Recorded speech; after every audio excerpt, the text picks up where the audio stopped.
کرتا ہوں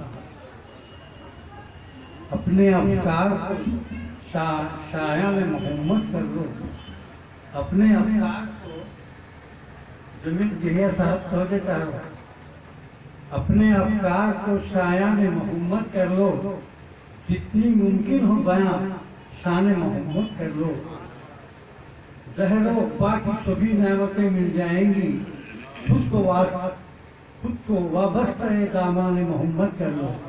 میں جناب عطیہ اجاز صاحب سے گزارش کرتا ہوں کہ وہ بارگاہ رسالت میں اپنی نعت شریف پیش کریں۔ جناب عطیہ اجاز صاحب۔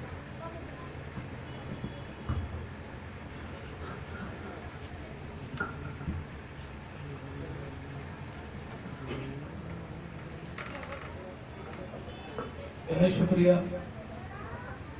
ناظم مشاعرہ حضرت تاج مختار صاحب نے بڑے ہی عمدہ چار مصرے یہ کہے کہ جتنی بیان ہو شان محمد کر لو۔ اس محمد کی شان میں اللہ تعالیٰ نے قرآن کا قرآن اتارا ہے، ان کے وسیلے سے، ان کے ذریعے سے، ان کے حوالے سے ہم تک پہنچایا ہے۔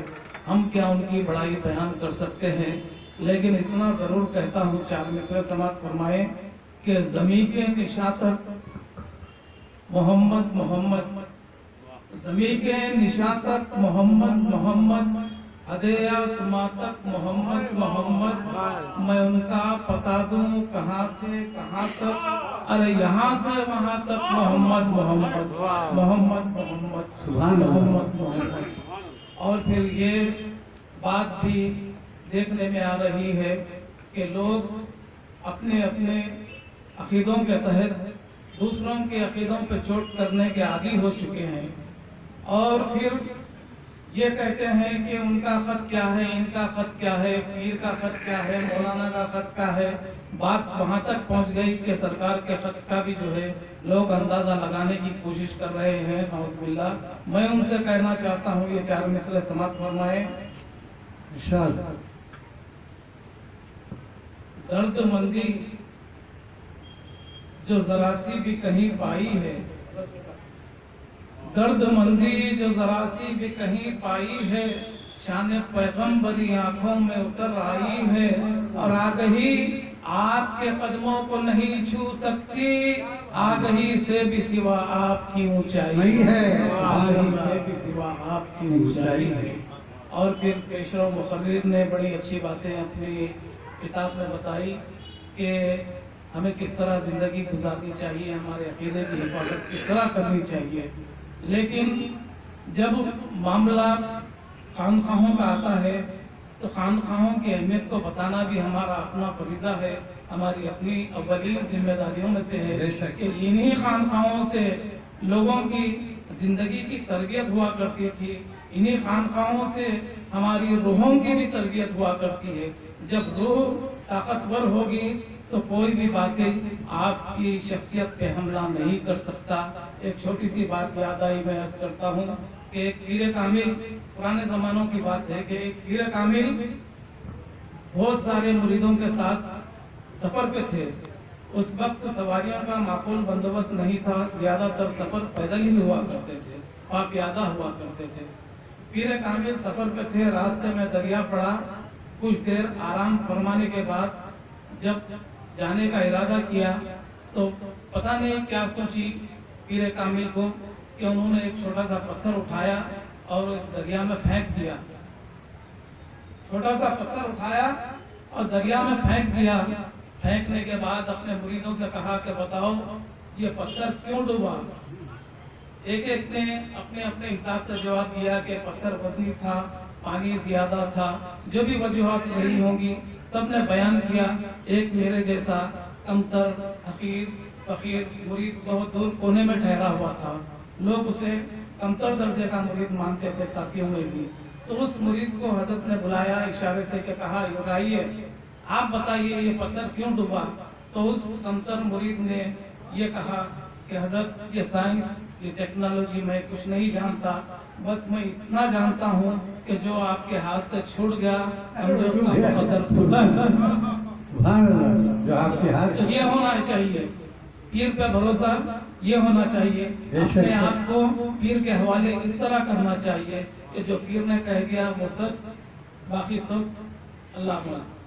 تو بہرحال میں شکریہ ادا کرتا ہوں کہ آج کی اس مقدس محفل میں مجھے مدعو کیا گیا۔ میں اپنے آپ کو خوش نصیب سمجھتا ہوں، یہ میری دوسری حاضری ہے، اللہ کرے یہ سلسلہ چلتا رہے۔ میں آج کے شعر پیش کرتا ہوں۔